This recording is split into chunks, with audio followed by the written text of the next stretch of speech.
Hello guys and welcome to my new video, and today we'll be looking at how to pick your main. So after watching around 20 videos on YouTube that are already there, I decided to make my own because, you know, YouTube money. But besides that, I've been watching a lot of these kind of videos about choosing your main. I've been watching a lot of my own videos, my own ranking videos, other people ranking videos. And this is the kind of video that I wanted to make from the very start. It's kind of almost like a disclaimer towards different types of people. And the different types of people, when they're choosing their main, they have different requirements. And I want to kind of evaluate those requirements. I want to kind of talk about those requirements that when choosing a main are important to maybe you, to maybe other players. And I'll be talking about my personal opinions when choosing a main and things like that. So first of all, when choosing a main, I like to break down the World of Warcraft community in kind of two categories. One category will be, in the first category will be the players who play classes or specs that are going to top meters. And that is the pure reason that they play that spec. Because they know that spec is number one. That spec is number one in Warcraft logs. If we look at Legion, the Legion balancing in terms of healers and things like that was actually pretty good. So there was no spec that was crazy good and was picked for every single fight and things like that. There really wasn't that much of it, but there's always certain specs that are really good. It's just a little bit above the others. So there are people who will just pick that. They'll play the best meter spec. They don't care about the gameplay. The class could just be one button spec. They will still play it because it'll bring them to the top of the meters. And there are a lot of players like that. There are a lot of players who only care about meters, and these are the kind of players that right now will be like panicking because they'll be like, whoa, what's the best DPS class? What is the best single target class? What's the best AoE class? What's the best healer? What healer is going to give the most HPS output? What healer is going to be needed? How do I secure my raid spot? Because I want to be the best. And there are a lot of players like that. My honest opinion right now, for those players who are asking this, there is no way in hell you will know this answer. There's no way in hell you will know this answer. Right now, every single ranking video, including my own, a lot of it is personal opinions. A lot of it is educated guesses based on what happened in Legion, what's happening in BfA beta. But the fact is that all of these ranking videos as well, you have to take into account that Blizzard is only doing tuning right now. Started doing tuning. So that means they're starting, like in the last week, they nerfed Azeroth traits. In week before that, they nerfed Mistweaver output. At the same time, they also buffed Paladins. So every week leading up to BfA, classes are being nerfed and buffed in order to equal out the playing field. Because Blizzard wants everyone to be relatively equal. That is their goal at the end of the day. They don't want a single class to be absolutely OP, but it will most likely happen, at least at the very start. So the people who are looking for the best classes to play, it is so incredibly hard to predict right now. There's absolutely no foolproof way to choose, yo, the Monology Warlock is gonna be the top single target DPS in World of Warcraft. You have to play, they're going to be OP. There's no way. There's no way you can say right now. The only measure, or the only thing that you can do in order to, you know, secure your spot, or like at least play a class that's going to be really strong, is to have multiple outs. Is to play, like if you want to be a DPS, if you want to be a ranged DPS, you should have multiple ranged DPS classes available to you, and you should level them at the same time. And because in BfA, at least Azeroth power is going to be class specific, so you can basically, if you're playing a hybrid spec or if you're playing a hybrid class, you can have multiple different roles with the same Azeroth power. And Blizzard also mentioned there's going to be better alt catch-up in BfA. So all of a sudden, having multiple alts in BfA is not such a bad deal. So another question arises. You're the kind of player that wants to play the best DPS, the best healer.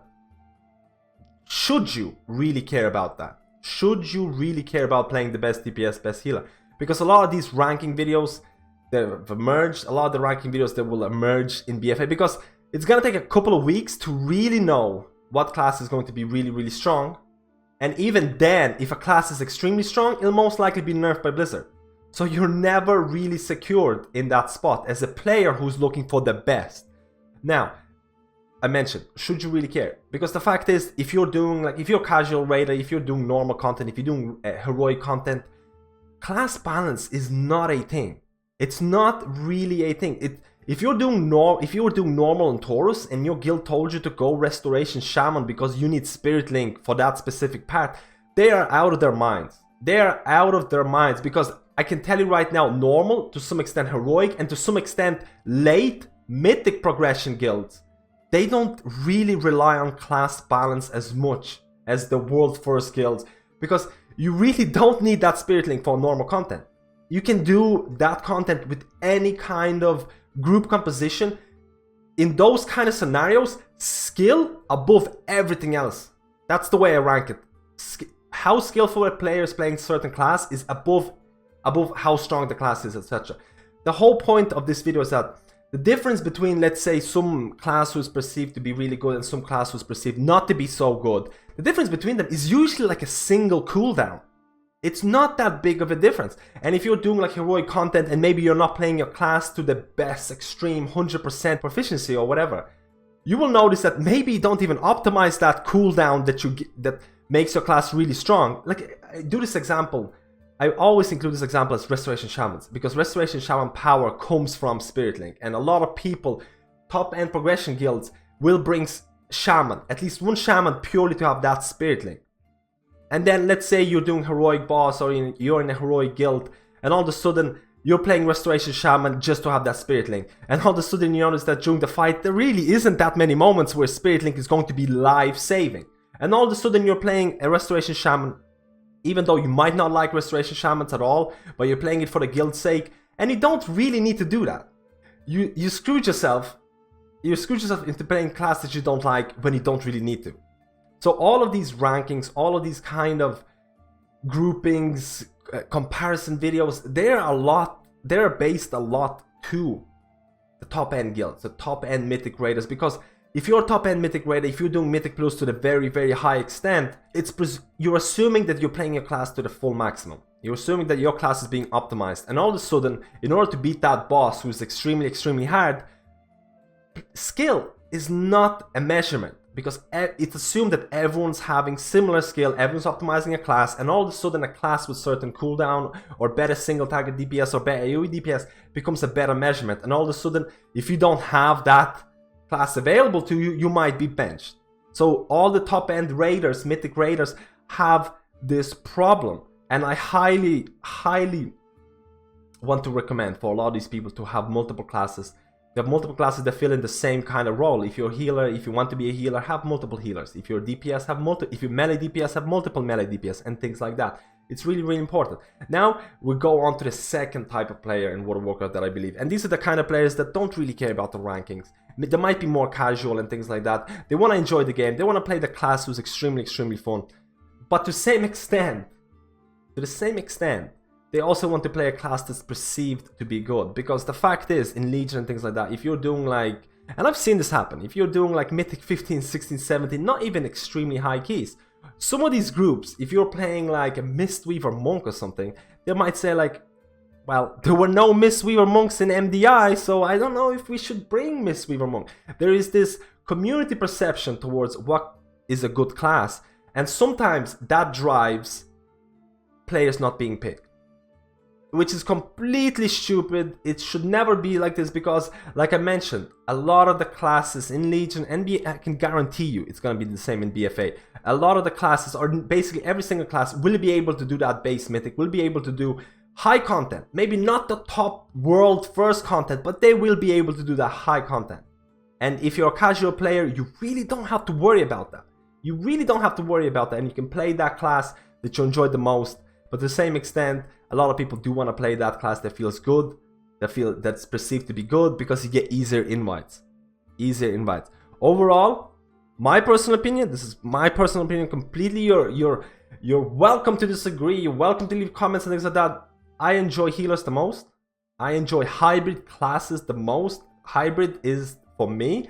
I don't always want to be healing. I sometimes like to swap to DPS. Maybe once in a while to do some tanking. But I enjoy having a class that's able to DPS and heal. So for me, Druid has always been extremely, extremely fun, because I can go from Resto to Balance to the same extent that a Paladin can do the same thing, Monk can do the same thing, and they're looking like a really fun classes. So I usually always tend to pick a hybrid class because I have more options. I don't think I'll ever play a class that is pure DPS or pure healer. There is no pure healer classes either way, but I don't think I would ever do that anyways. I like having my options open, and I mean, druids were never a bad pick anyways. In Legion, druids were extremely powerful. You had like Balance being extremely strong for mythic and raids, Resto being strong for mythic and raids, Guardian druids being overpowered for nearly the whole thing. Only Feral got better at the end, but that's the only thing. So for me, hybrid is a good way to go. But if you look at BfA, you'll notice that certain classes, a lot of classes that were underplayed to some extent, received positive changes. Things like Mistweaver Monks, Demonology Warlocks, Survival Hunters. So Blizzard is directly saying, hey, those classes were relatively underplayed in Legion. Let's make them better. Let's make them more fun so more people go towards them. To some extent, you can also include Discipline Priests in that list. So you'll notice there'll be an increase in Mistweaver Monks. You'll notice there'll be an increase in Demonology Warlocks and Survival Hunters as well, because they just seem to be better in BfA. Now, there are certain classes that people say that need more tweaking, like when in the latest Q&A when they mentioned that they stopped doing class tweaking or class reworks. There's not going to be a lot of talent changes. There's not going to be a lot of major changes happening. And a lot of people who play Shadow Priests or who play Shamans were kind of unhappy about this because they feel like Enhancement Elemental needs some changes, needs some big changes in order for them to be fun. Now, this is all based on forums and things like that. I haven't played these classes myself. I don't know about the changes.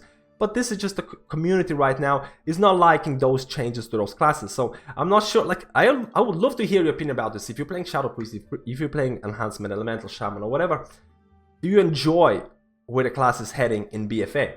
Because those are the classes, or these are the specs that I've seen that receive the most negative feedback towards the changes in the new expansion.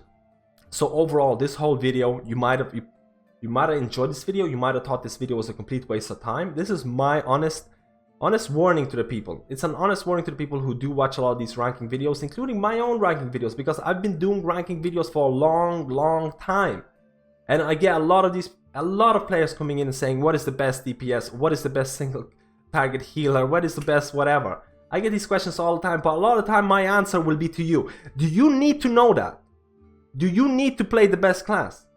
Because a lot of these rankings, again, are meant for the people who are pushing that mythic plus 28 keys, pushing that world first boss skills. So they need to optimize their classes. Do you, as a casual player who's doing normal content and you're stressing about which class should I play because I will not play anything other than the best? Do you need to stress about that? In my honest opinion, you don't. You don't need to stress about that. If you're going to play casually, play the class that you enjoyed the most. If you don't have the beta, go on PTR. Go on PTR right now. Create a character that you want to play, or create characters that you would like to play. Go check out some of the videos on YouTube, like in-depth spec overviews, and see, are you liking the changes? Because that's probably going to give you the most worthwhile time in World of Warcraft, and you probably will spend most of your time playing that class instead of just re-rolling all of the time. That's my honest opinion. Now, I know that people who are doing higher end content, they really do worry about this. So my honest advice is to have multiple characters, because that's the only way to be sure that you're not going to be sitting on the bench, that you're not going to be, kicked out of your group because you're playing a single spec, and that spec is not that great for that single fight or that great for that single raid. So overall, I would really like to hear your opinions about this video. Like I mentioned before, this is a general warning to a lot of people, stressing about which main to pick. Leave a comment below if I missed out on something. Leave a comment below if you feel differently and things like that. And thank you for watching this video, and I'll see you in my next guide.